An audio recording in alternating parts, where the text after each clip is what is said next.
I don't have a plan B. Yeah. And that's why I've been successful. I don't have a plan B. This is going to work. We may pivot. We may choose a different path. We may move from Aflac to PNC to Medicare. But every piece of it has taught me something that I can now use. Every hurdle is a stepping stone onto your next opportunity. Yeah. Every closed door, every time that you walk out of a home without a sale. I've never once learned anything by winning. You learn by your losses and by your struggles and what you have to work through.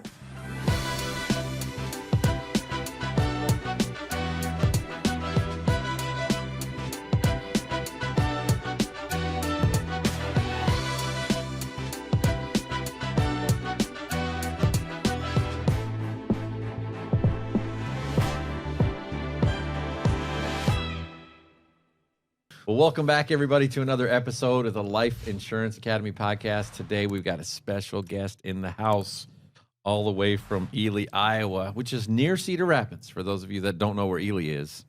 All the way from Ely, Iowa, Mr. Brian Thompson. Welcome to the podcast, Brian. Thanks for making your way to Louisville, Kentucky. Glad to be here. All the way from Iowa. Absolutely. Boom. And you got in early this morning, dude. I did. You came here via Nashville. Yes. And you left at 3:30 a.m. this morning? No, I got to Louisville at 3 o'clock this morning. You got to Louisville at 3 a.m. this morning. I misheard that. And, oh, wow, I thought you were leaving Nashville to come up here. So I got to Louisville, I went to bed, and I beat you to the office. That is awesome. That is awesome. That's impressive. You did. You would have beat me because you would have had to meet me at the doctor's office otherwise. There we go. There you go. Well, man, it's good to have you. Thank you. Glad to be here. Let's learn a little bit about you. Chris, we got a legend in the house, man. Oh, I know. We finally got him here. I know. I know. Well, Brian, man, tell us a little bit about your business. You had an interesting start to your business. You come from the metropolis of Ely. How many people live in Ely, Iowa? Oh, there's got to be at least 2,000. 2,000 people. Yeah.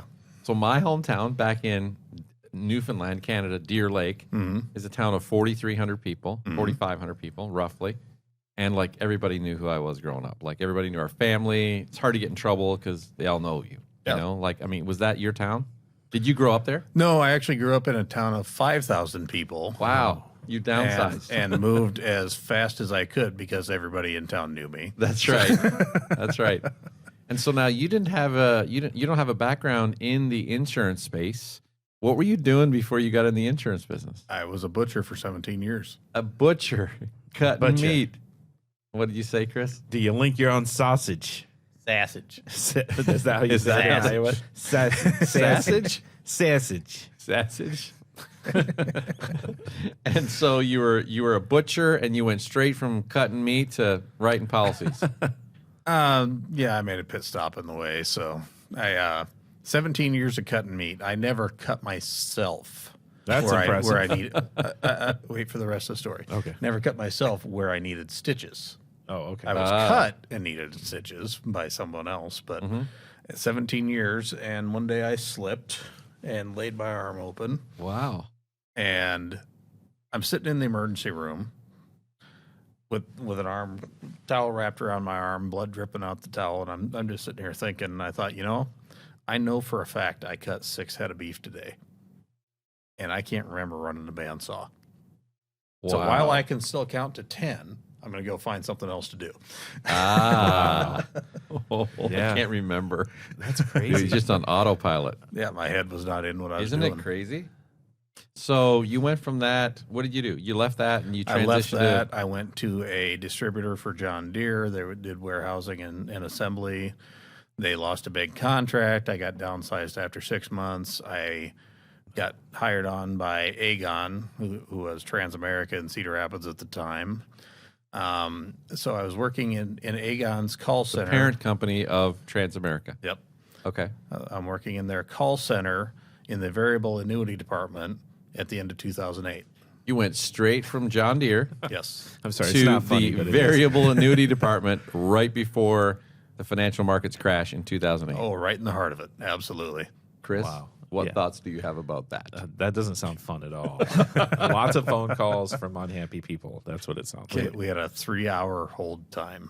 What was happening? What kind of calls were you taking, brother, then? my retirement is evaporating. I need you to move my money right now. I hate you. The advisors were calling in and they were not happy after sitting on the phone for 3 hours. They were trying to convince us to say on a recorded line that it was an inappropriate product so they could get their clients out of it. I got very good at saying, sir, I can tell you the value as of yesterday's close. And that's all we could do. Wow. And so for those of you who are listening that may not have been around during 2008, 2009, we went through one of the biggest recessions in recent years. It was a financial crisis. It was the mortgage market crash of 2008. Stock market was in free fall. Stock market was in free fall, and you were in the variable annuities department, Yes. which means that's not fixed. There's no floor to a variable There's no annuity. floor. So if the markets are falling, your value's falling Yes. rapidly with it, right? People lost 40% or better in some cases. You loved your job. I love I absolutely love my job now. I was not a big fan at that time. So. Wow. So Well, so that seems strange, though. I mean, I want to pay attention to that. Like, you're chopping meat, you're working for John Deere, and now you're an insurance industry taking angry phone calls. But I know you're close to Cedar Rapids, what seems to be the insurance mecca, or One of them. one of the insurance meccas, right? think so. Seriously, I mean, I know there's several companies out there in Cedar Rapids. Several in Cedar Rapids, several in Des Moines. Is that a common shift for people, or was that a unique shift? Like, it looked like you were doing things that were you roll up your sleeves and do the work. And But then, I was looking for an opportunity where I could start using what was between my ears instead of breaking my back all day long. okay, that makes sense. And I'm sure there are listeners here trying to find a path forward, and they're doing the same thing. yeah, and they don't know whether to go to work for a large company in a call center, Yeah. or work for a captive organization, or branch out and start on your own. So you got Everything's a stepping stone. Yeah, I learned how to work. I learned the value of hard work. I left that. I went to a position where I learned enough about insurance to pass my insurance exam. I started selling insurance. I learned more about insurance and that I didn't care for what I was selling at the time. So I moved on and tried a couple different things and finally found Medicare, found something I liked, found people that I liked, and grew from there. So it didn't knock you out of the business completely. That what I would say is a horrendous start. How long were If you doing anything, it catapulted me into it because nobody was hiring at the end of 2009. true. They laid me off 3 days before Christmas. that? Oh. So I went into 2009 looking for a job, and there were no jobs at that time. So I'll go be an entrepreneur.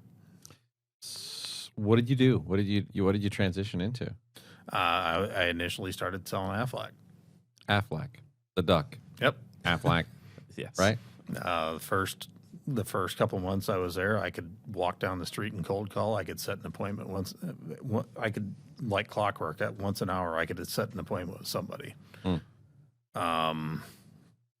Due to some market conditions, the last month I was there, I think I might have set one appointment the entire month. Oh, wow. So I was looking for the next That's a opportunity. grind. You were struggling through here. I moved on from that. I had worked in a PNC shop for 3 years. Had a change of management there that caused a change in a lot of staff there. Mm-hmm. Is that the politically correct way to say that? Yeah. Yep. Were you part And of that I staff? actually became a captive agent for Humana. So that was Working- my first trip to Louisville, was come to Louisville for Okay. 2 weeks for training at Humana's corporate headquarters. Doing health and Medicare? Medicare. Medicare. Just straight Medicare. Medicare. Now, what were you doing for Humana with Medicare? I was 100% sales. You were doing sales. Yep. Internal, all over the phone? Oh, no. Door to door. Sitting and walking, taking appointments, walking into people's house, learning a lot about face-to-face appointments. Okay. So you transitioned to a job with Humana. They fed you leads, and you followed up on those leads and went and knocked doors. They fed us leads and they fed us lists. I always say I wish I would have found insurance 20 years earlier. Mm-hmm. I would not have succeeded at that time. I didn't have the mindset. I didn't have the life experience that I needed. Yeah. I learned how to work hard, and insurance is work. I know everybody wants to own their own business so they don't ever have to work again. Mm-hmm. Surprise. Doesn't work that way. That's right. What was the benefit of, what do you see the benefits of working with Humana? I'm sure you learned a lot with them. They've got absolutely some of the best training in the Medicare industry. Mm-hmm. I love when I find a Humana agent that's looking for an independent agency to join because there's not a lot of training I need to do. There's the only training you really need to do is show them the additional products they've got available to them that they can start working now. But on the Medicare side, they are top notch. Yeah. So you're with Humana, and at some point you decided, hey, I'm just going to do this on my own. I had a guy I knew who was starting his own agency and offered me the position to a GA contract if I could find the people to bring on. I actually went out and brought on my whole former AFLAC office, people that I knew, and most of them are still working for me. That's cool. That's awesome. That's awesome. So you started your own agency. That was 2018. 2018. So 5 years now. Yep. You've been running. So tell us about your agency. What would you like to know? There's a lot to tell. Well, I see you build got it a from brand. I scratch. see you got a brand on your shirt here. I don't know if we're catching that on camera or not, but a couple brands. I actually started out. I was looking for a business name to use. I was going to use Thompson Insurance because everybody's just going to use their name and insurance, right? Yeah. Thompson Insurance was owned by a P&C shop that was 3 miles from me. So I think you owe them a thank you. I tried several different iterations of Thompson and Insurance, and it turns out they're all owned by somebody else. And I'm a little bit of a nerd, so I typed in what's Latin for expertise, and it kicked out Peritia. So I started Peritia Advisors as my brand and worked with that for a couple of years and worked with a couple different marketing companies trying to develop a brand. And I finally had girls sit down at my office one day and say, well, Brian, you are just kind of the no bullshit of insurance. Why don't you just market who you are? So I love that. Zero Bullshit Insurance was born. You got to show that logo, man. You got can we get a shot of that, Adam? We probably can put it on the screen. Yeah, we'll get it up there. We'll get a brand up there. So why that name? What does that say about you, and who are you trying to communicate with? It's who I am. Honestly, I don't have time. I tell people all the time I don't have time to lie because I can't remember the lies I told, so I got to tell you the truth. I don't have time to play a bunch of games. We're gonna show you what you need. We're gonna show you what your options are, and we're gonna help you make a decision. I'm not gonna play a bunch of smoke and mirrors with you. I'm not gonna use a bunch of words that you don't understand. I've always felt like one of my superpowers is I can translate insurance into English. Yeah, that's great. And I do think because who really understands indemnification or subrogation that's outside the industry? We don't use that language. We don't use those words. I don't even know if I know what that means, man. Do you? Do you? No, I don't. No. It's inappropriate, to be honest. We're going to bleep that out. Subjugation right out of here, buddy. I will say, Brian, the one thing I think that is an attractor for people in this space working with seniors, I think you work with a lot of seniors, working with seniors, is they don't want to be sold. Right. That's a big piece of it. So absolutely. They look that up and they see. Honestly, nobody ever wants to be sold. Nobody wants to be sold, right. And every time I've ever tried to sell something, it has come back and bit me in the ass later. So I show you what the options are. I show you what you can do, and let's make a decision. That's what I love about Medicare. I don't have to sell it. You've got to do something. Mm-hmm. I'm just showing you what the options are. I've got every contract. I've got every price. Nobody can give you something I can't. The only reason not to work with me is because you think I'm a big jerk. Does anybody think that? I've heard that there are people that don't like Brian Thompson. I'm not sure I believe it, but I've heard it. So I don't believe it. I don't believe it. I could probably name a couple. That's all right. Yeah. The thing that's interesting to me about this, like if I'm looking at your journey, now you're independent, you have your marketing, you're talking to marketing companies, you're creating a brand that's attractive to people. This is a question. Like if you could have a conversation with yourself, the meat cutter guy, Brian Thompson, what would you say to him? Jump sooner. Jump sooner. Jump sooner, work harder, do more. Yeah, that's good. I think that's important. The thing I was looking at when I see this theme is these. Roger had mentioned turning points before the podcast, but it seems like you have a resilience, a willingness to find a path, and when it doesn't appear there's a path, to make a path. Every hurdle is a stepping stone onto your next opportunity. Yeah. Every closed door, every time that you walk out of a home without a sale. I've never once learned anything by winning. That's really good. Yeah. You feel good about it. Yeah. Yeah. But there isn't much of a lesson there. You learn by your losses and by your struggles and what you have to work through. Yeah. Because I'm being honest here. Okay. Like when I look at this history, 17 years as a butcher, you decide to make a change. You go to John Deere, laid off. You go to Transamerica. Were you laid off or did you? They shut down the department. Well, they eventually, yeah. Yeah. They're taking calls anymore, right? It was staged. He was like, Yeah. So laid off. Aflac. I learned a lot. You learned a lot, right? Yeah. So you learn how to grind. and that's the beauty of this, because I do think, like, I'm telling you, Brian, like if I'm in this journey at Aflac, I don't know if I'm going to keep going. yeah, I might have quit. Yeah. If this is the industry and this is what's presented to A me, lot of people would have quit, man. I think a lot of people would have quit. A lot of people have quit right there. Yeah. And they go, that wasn't for me. I don't have a plan B. Yeah. And that's why I've been successful. I don't have a plan B. This is going to work. We may pivot. We may choose a different path. We may move from Aflac to P&C to Medicare. But every piece of it has taught me something that I can now use. Mm-hmm. Well, dude, It's powerful. I know you've had a couple, some pivotal points. And I'm hoping that for those people that are listening or watching the podcast, that sometimes you look past the details of someone's story, because if their story doesn't align exactly with your story, you're thinking, well, this episode is not for me. But I'm telling you that what you're going to learn here in the next couple minutes is that there was pivotal points in Brian's journey in the insurance space that led him to have a successful business that's growing and thriving now. Yes. And now he's on the precipice of blowing it up and doing something really cool.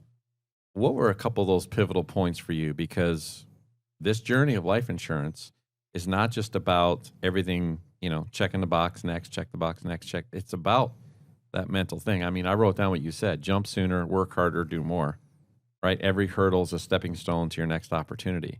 Like if all of our listeners could just grab those two thoughts, Right, and encapsulate those two thoughts for this month and just make that their mantra, like they would win in a massive way. Chris, you look like you got a comment to that. I think that's so important, because we get calls about scripts, about what is the magic word, what is the thing you say to unlock this piece. Yeah. But this is what I know about you, Brian. You probably have those similar questions, but you're going to figure it out even if you don't get the answer. Oh, absolutely. That is the key. And whose responsibility is to figure it out? It's fine. Yeah. Yeah. And that ownership, man, that's the difference. Right. And I think that's the difference between the winners and the losers. The losers are sitting there waiting for someone to give it to them, and when it doesn't come, they quit. Oh, absolutely. Winners go, I'm going to keep asking until someone gives me something that sounds remotely close, and then I'm going to try it and figure it out. When I interview prospective agents, I tell them I can teach you anything except attitude and activity. Mm-hmm. I can't teach you to have a good attitude, and I'm not going to call and get you out of bed in the morning. If you go make 1,000 calls and you can't set an appointment, I know what to fix. If you run 100 appointments and you can't make a sale, I know what to fix. But if you don't get out of bed, there's nothing I can do for you. Yep. Yeah, true. So let's talk about a couple of those pivotal points along the way. Some of them might have happened, during your working years before you actually launched. Some of them happened after you launched. What are a couple of pivotal points in your journey that were turning points for you that, like, when you look back, you go, that was a point, this was a point? Life is about pain and change. There is no change without pain. Because if you're not uncomfortable, you're not going to make a change. If everything's working and you're happy, there's no reason to change what you're doing. But I absolutely thank and love Humana for all the training they gave me. Mm-hmm. I absolutely love and thank Aflac for the opportunities they gave me and the knowledge I gained when I was selling PNC. But at Humana, it was a constant pain because it turns out I'm just a piss poor employee. I'm a much better business owner than I am employee because I don't like reporting to somebody else. I like to do it my way because that's who I am. Yeah. No bull. Yeah. it's who I am. So, 4 years at Humana, I was in the top, I would say I was in the top 2% every year I was there. Yeah. But after 4 years, there was going to be a change, and it could either be on my time frame or it could be on theirs. So I made the decision while it was still my idea. I moved with a guy. I love that. While it was still my idea. I signed on with a guy that gave me a GA contract, and I was with him for 3 years. And after 3 years, I'm starting to struggle because my business is not growing. I don't feel like I'm getting any support. I'm not afraid to go do the work, but I don't know what I don't know. Yeah. I don't know what I'm missing to take the next step. And one of my good friends, Amanda Matthews, that owns her agency out in Colorado, I'm talking to her. And she says, well, I watch these guys, these speakers, and I don't know, there's this thing in Miami with Cody Askins. And to that point in my life, I was not a traveler. Okay. Humana shipped me out to Omaha for 3 months, and I was scared to drive out to Omaha because I'd never done anything like that by myself. But I had enough pain in my life. I said, "The hell with it. I'm going to Miami. I'm going to go see Cody Askins." And That's cool. I did that, and I signed on with Cody for some training for myself and my agency. And through him, I met his dad and got better contracts. Nothing against anybody in that process. Humana taught me how to do what I'm doing, where I'm competent to do what I want to do. Correct. The next guy gave me a step into the independent side of the world instead of being a captive. Yeah. And I appreciate that step. The next guy gave me better contracts and opened my eyes to more opportunities. Hopefully there's not another move after that, but everything is growth. Everything. It's the opportunities that you find. It's the people that you find. It's the people you surround yourself with. But when you told me the story of meeting Cody for the first time, you told me with a lot more passion and zing than you just told me right then. And I want them to hear that because you did. I know you said I didn't travel much, but I decided to go to Miami. Like you went way outside of your comfort zone and did something completely foreign to you to chase something that was beyond you that you knew I'm gonna invest in this because I'm gonna invest in me. Can you share a little bit about that? Yeah, it was just I had put everything into my agents and my agency, and I had never actually invested in myself. I had never, and I can't continue to grow and help my agents grow if I'm not growing. And it's been a couple of years. Well, I guess it was a year ago. I was telling you this story, but I never took care of myself so that I could help take care of other people. Yeah. And I was looking for that next change where I could start investing in myself. And it was completely unlike me. I started talking to my girlfriend. I said, I think, there's this mastermind in Miami. And she's like, I said, and then I just bought a plane ticket. Do you want one? And she's, okay, so girlfriend is a youth pastor. Okay, this will come to bear later in the story. But went to Miami. And actually, I'm on an elevator, and I look over, and this girl's wearing a face mask. This is the middle of COVID. She's wearing a face mask that says 8% Nation on it. I said, "Oh, are you here to see Cody Askins?" And he turns around. He's like, "I'm Cody." And it was Lauren. It was his wife. Oh wow. Okay. Cool. But we hung out, and at this particular mastermind, there were 2 ticket levels. One got you into the mastermind. One got you dinner with Cody and his wife and the speakers. Well, I was the only one that bought the big ticket. So we walk into a ballroom the size of a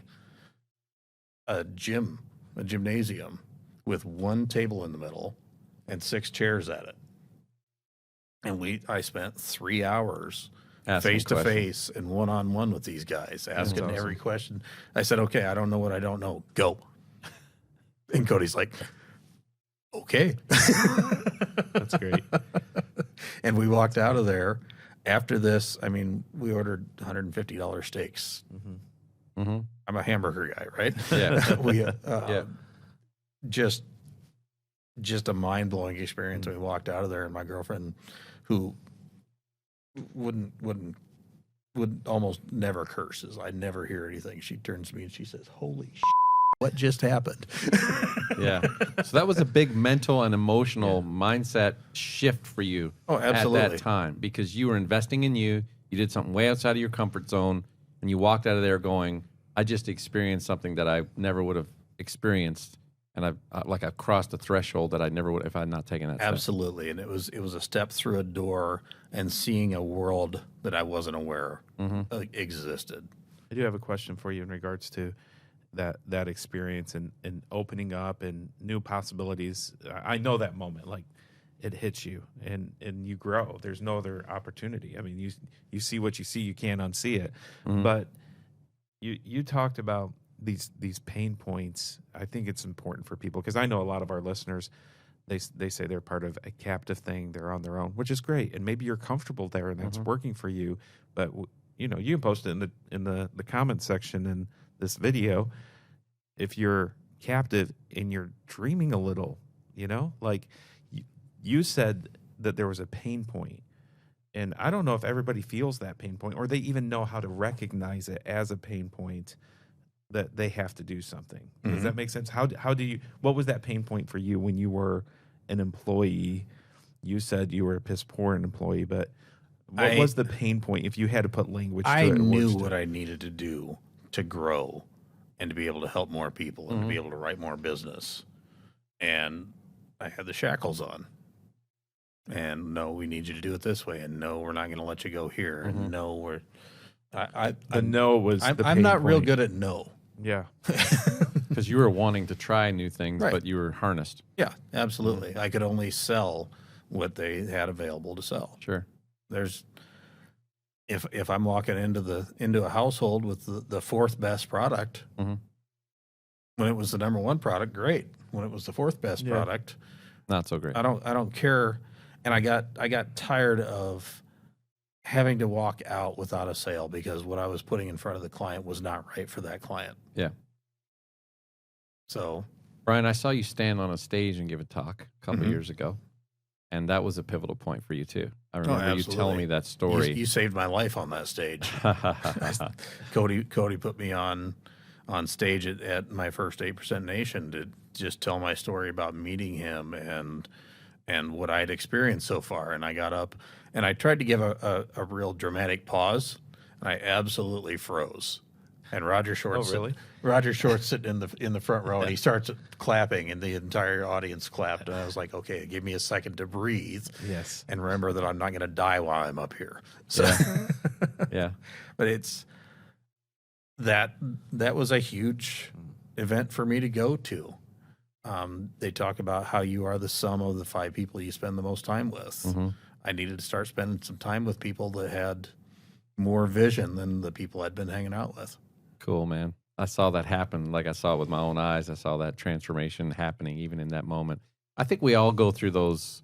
I don't know if we all go through them. I can't say that. I mean, I've been through transformative moments that I can look back on now and say that was a pivotal moment. Like the moment you had when you're sitting there with your arm cut open thinking, I just did this today and I don't remember doing it and I need to make a change. Like that was a pivotal point for you, right? I mean, you were right back there when you were telling me that story. I think a lot of us have those kind of moments. How we act on them and how we transition out of them and what we do with them, well, that's a different story. And like I've seen Chris go through major transformative moments. I remember when you came to one of your first events and we were in Orlando and you walked up to me and you said, man, that was incredible. This is an incredible experience. Yeah. I was meant to do this in this way. And I remember seeing the emotion and the experience, and now to be in business with him 10 years later is, I can't put a price big enough on inviting him to that event with me in Orlando, Florida. And so, Brian, I know you're growing your agency. I know now you have multiple verticals in your agency. What are verticals that you're pursuing? I know you're building a life division. Life, group health, property casualty, and of course Medicare. and Medicare. Medicare is the bread and butter. Yep. But it's the engine that feeds everything else, and it is helping me to grow. And you're connecting now with people across those verticals, the Life Insurance Academy team. Mm-hmm. People I met Chris 2 years ago. I knew he belonged to Life Insurance Academy at that time. That actually taught me humility. He went to a public speaking workshop. Yeah, we were there together. Yeah. Yep. That was fun. And that made me think, all right, he's still trying to learn. Yeah. That's right. Yep. Absolutely. Yeah. I have a great word. Okay. Great word. And I want to see if you know this word. Okay. You know a lot of stuff. So have you heard the word kedge? Nope. Do you know it? Did you just make it up? No, it's a real word. It's kedge. Okay. Spell it. KEDGE. I don't even know what that is. Okay. What the heck? It's a military naval word. Okay. Mm-hmm. And in the 1800s, when we were at war, all that stuff was going on. There was a military battle, and there was a ship that was being chased by a fleet. All right, and then the wind stopped. The boat couldn't move anymore, and so what they did, they came up with this ingenious idea. They would take the anchor and put it into a boat, drop it off, run up way ahead, drop it off, and that anchor would pull the boat and start to move it forward. But it was stuck before, right? And they were able to escape by using this maneuver, this idea of kedge. And I think, like, when I hear your story and I hear your history, it's all you've done to this point is kedge. Like, you would move your anchor forward to a position that you know you had to move to, drop your anchor, and it would pull you forward. Mm-hmm. And I think our listeners, the people who are on this call, I think a lot of people feel stuck. They don't know how. They don't know what's next for themselves. Mm-hmm. And all you have to do is, like you've said, there's no other choices. There's something coming behind me, and it's dangerous. Mm-hmm. And maybe that's mediocrity for you. I don't know. I don't know You're what good it at could settling. be. Yeah. Settling, just settling. But the ingenuity and the thinking through of challenges and to say, hey, you know what? I'm going to pretend there's no other way. I'm going to move my anchor and drop it, and it's going to pull me forward. And that was your Miami thing. That was a kedge moment for him. Like, drop the anchor, you're going to do it. It's Karate Kid. Insurance, yes, or insurance, no. Insurance, guess so. Squish like grape. Much better. I love that, man. I love that. It's, Well, I know people that for years they've had a second job just in case this whole insurance thing didn't work out. That's why the insurance thing isn't working out, because you're not putting everything into it. yeah. You're either transitioning in fast or you're transitioning out fast. Like, get in and go for it. And it is an all-in thing. I didn't have any money when I started this. I was driving around my first year with Humana, making less than minimum wage if you figured out what my salary was compared to the hours I was working. I was carrying my girlfriend's credit card because if I ran out of gas, I couldn't put gas in my truck. Wow. Now she has your credit card. Yes, actually, she does today. Right now, now, look at you. right Look now at they're hanging out on vacation and they got my Amex. So, Well, Brian, you're growing your business. How can people get a hold of you if they want to reach out to Brian Thompson at Zero Bullshit Insurance? ZeroBullshitInsurance.com. Very simple. Boom. Appreciateadvisors.com. Call my cell phone, 319-899-8222. And you're on social media? I am. Where can they find you on social? I know I'm on Facebook and LinkedIn. I actually pay somebody else to post on those. There you go. So they can find Brian Thompson, Facebook, LinkedIn, and we'll post that up here in the credits. And man, it's been a pleasure having you on. I'm glad you finally made it down to Louisville. Glad we finally had the Brian Thompson, BT, on the podcast. Thanks everybody for watching, and we'll be back at you very soon with another episode of the Life Insurance Academy podcast.